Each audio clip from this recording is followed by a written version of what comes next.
Hello, my name is Marshall Thomas, and I'd like to explain myself in a brief speech. I don't claim to be any smarter or any more important than anyone else. If I'm different, it's because of the path that this life has led me down. I began searching for something I couldn't quite name when I was 25. I bought a camera and went for long walks in the woods and began to identify with the natural world, nature worship. When I was 29, I quit my job with NASA and started teaching ESL, English as a Second Language. I was going to save the world, one child at a time. I was very idealistic even at 29. I moved into a Hispanic neighborhood and taught myself Spanish with the help of my neighbors. When I turned 33, I got sick while traveling in Central America on spring break. I had surgery to remove a thyroid tumor and developed an autoimmune disease. I went to my HMO and other doctors, but they couldn't help me. The school district fired me. I lost my insurance, my savings. I was sick and unable to work. The worst of the illness came and went like a roller coaster, relapsing and remitting. It comes and it goes, progressive. It gets worse all over time. After 18 months, I felt like I was going to die, but I didn't want to die in the big city. So I moved out into the country and lived on 10 acres that belonged to a friend. It was a shack in the woods with no running water, but I had escaped the big city. A friend of mine later said that I had gone off alone, like a dog, to die, which kind of summed it up well. I felt that I had had a lot to give to the world, and I wanted to join the team for the big win. I wanted to be part of this society, but I felt like that they had, in essence, written me off. For lack of a better term, I felt like they had flushed me. My health was broken, my body, that I had taken for granted so many years, had betrayed me. The muscles of my neck and my back contracted so badly I couldn't sleep for nearly 6 months. I would pass out for 2 or 3 hours, but never really rested or dreamed. I don't really know how to describe the years of torment. Robbed of my physical body, and gradually my mind, my very sanity, was on the line. For months, I sat in a chair in the dark silence. Light and sound caused me physical pain. My eyes were rolled up halfway up in my head. My time sense broke down, and 4 hours seemed to go by like 15 minutes. When I held a glass in my hand, it would either slip out of my hand and crash to the floor, or I would break it in my hand accidentally. I couldn't coordinate my grip strength. I thought I was going to wind up in a nursing home. These last few years have been hard on a lot of people. They've lost their jobs, lost their homes, their families. I'm sure many people have lost their very lives. I know exactly how they feel because I've been through much the same thing for the last 16 years. I've gotten a PhD in human suffering. Out of desperation, I went back to the doctor and got lucky and found someone who could help me. And after a few years, I recovered, at least well enough to walk 100 yards or more without stopping to rest. I decided to go back to school. I was going to save 1 million lives. I was going to change the world and make it worth the price that I had paid to stay in this world. I worked in the biology department, studied microbiology, and joined the hantavirus team. After 9/11, I decided to make a medicine that would stop a biological weapon. The Soviet plague bioweapon was resistant to antibiotics. I came up with a solution and found business partners and formed a company and applied for an NIH grant under Project BioShield. It was around that time that I learned that innocent people were being used as human guinea pigs to perfect the latest and greatest anti-personnel weapons coming out of the Department of Defense weapons labs. For years, I've interviewed these people,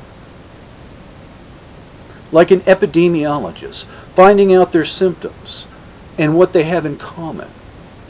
If I seem rather unemotional about this, I'm sorry.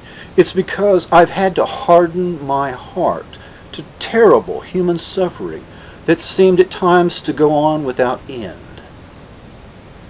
My own government is waging an undeclared war on my own people.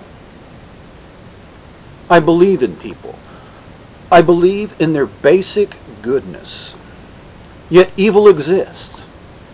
It exists and it works its will in this world.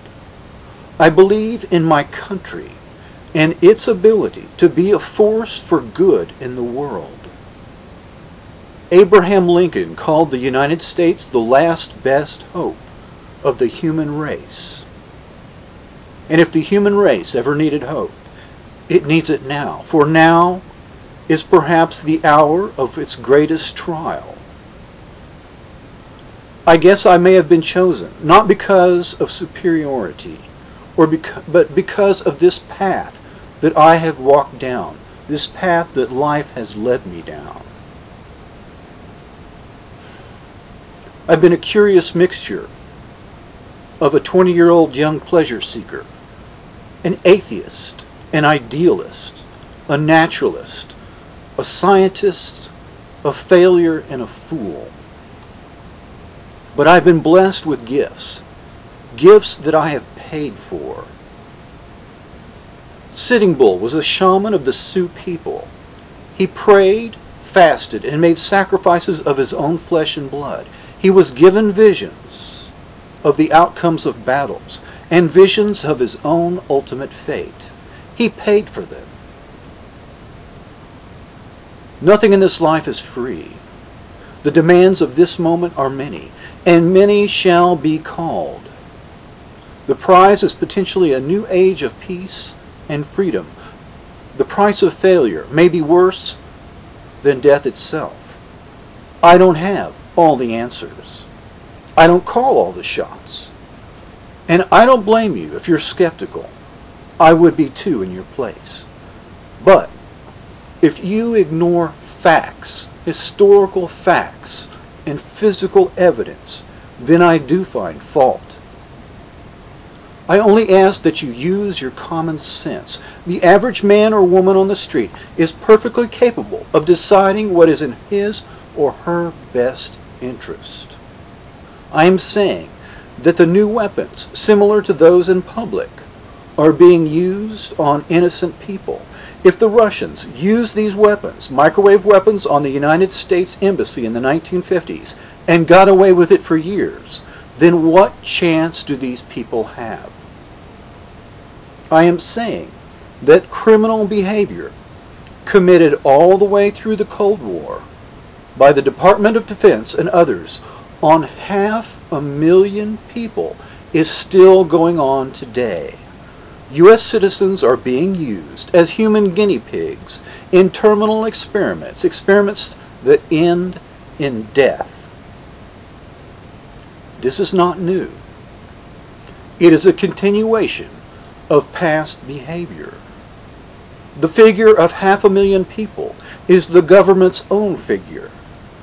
The majority of the targets are political activists and whistleblowers. Historically, these kinds of people have been under attack for many years. This is a historical fact. There are a few personalities in military intelligence who are borderline personalities, people who need to be investigated. They are not crazy, but they are different. One individual has a PhD in the science of death. He is literally Dr. Death. He has been in charge of developing the new weapons for the Army since 1980 for the past 30 years. These men have written about how to use the new weapons. They have advocated using them on civilians in their homes. They have expressed admiration publicly for previous illegal government programs that were war crimes, and they have expressed interest in using non-lethal microwave weapons, torture, to modify human behavior. These alleged criminals have helped move the classified weapons into the hands of law enforcement and vigilantes. And if that were not enough in and of itself, they have also participated in a smokescreen cover-up. These facts are all out in the open.